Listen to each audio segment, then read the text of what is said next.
বেশি প্রশংসা পাচ্ছিল যে এবার নির্বাচনটা সরকারি দল এবং বিরোধী দলের মধ্যে খুব বেশি বড় ধরনের কোনো সহিংসতা হয়নি, একেবারেই শান্তিপূর্ণ নির্বাচন হয়েছে।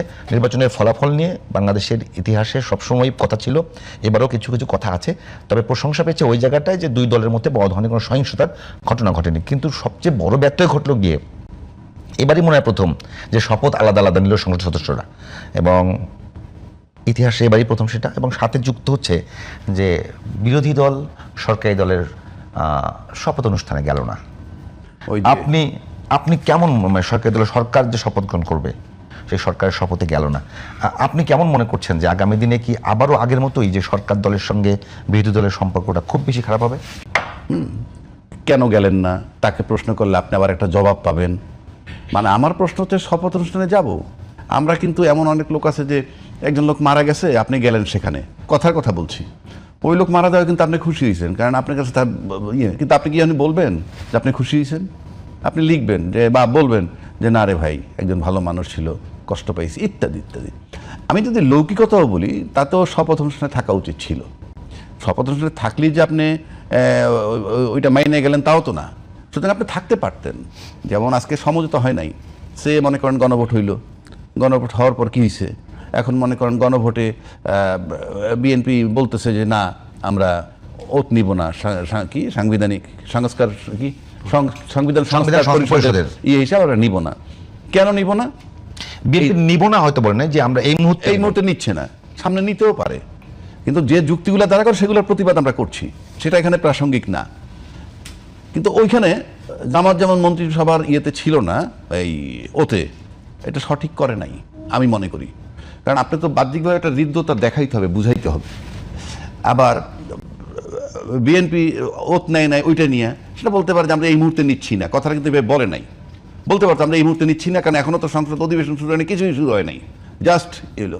এই সব কিছু মিলে আমি যদি শুরুটা দেখি, শুরুটা দেখলে কেমন জানি আগের একটা পুরনো গন্ধ পাচ্ছি, যে এই ঐক্যমত্য না হওয়া, কেবল একটা নির্বাচন হইল এতদিন পর, সেক্ষেত্রে আমার কাছে মনে হয় হ্যাঁ ওই শপথে তাদের থাকা উচিত ছিল।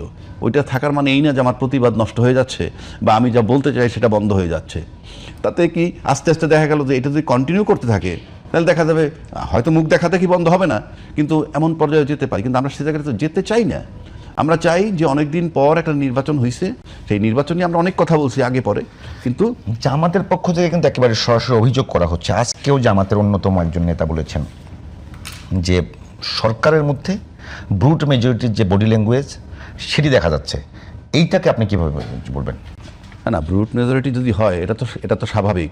এই যে আমি গণভোটের কথা বললাম বা অন্যান্য বিষয়, এগুলো যদি মনে করেন বিএনপি না মানে কারো কিছু করার নাই, আমরা তো আমাদের ট্রেন্ড জানি, মানলাম না তো কি হবে?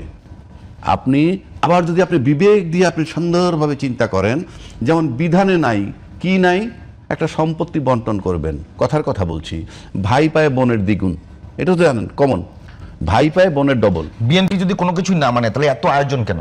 আমি বলতেছি সেই জায়গাতে আমি আসতেছি, ভাই পায় বোনের ডাবল, এটা তো জানেন।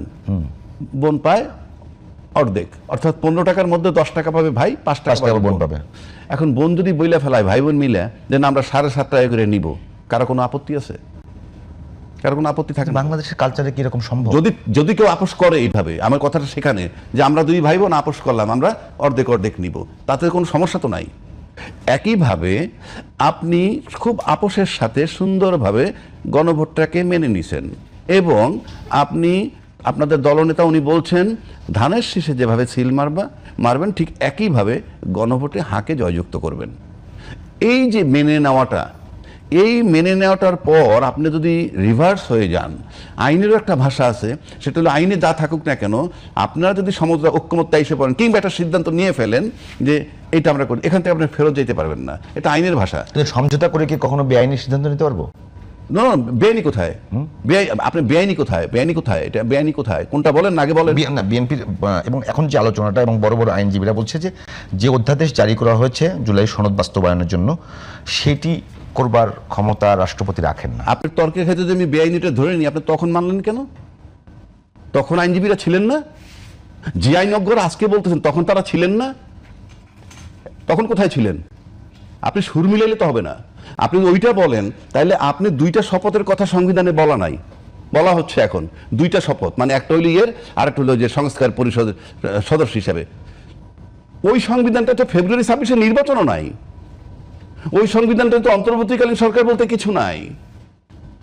অন্তর্বর্তীকালীন সরকার অধীনে নির্বাচন করলেন, তারপরে আপনি বলতেছেন যে ওই সংবিধান মোতাবেক আপনি নির্বাচন দিলেন। ওই সংবিধানে 2026-এর ফেব্রুয়ারিতে নির্বাচন নাই।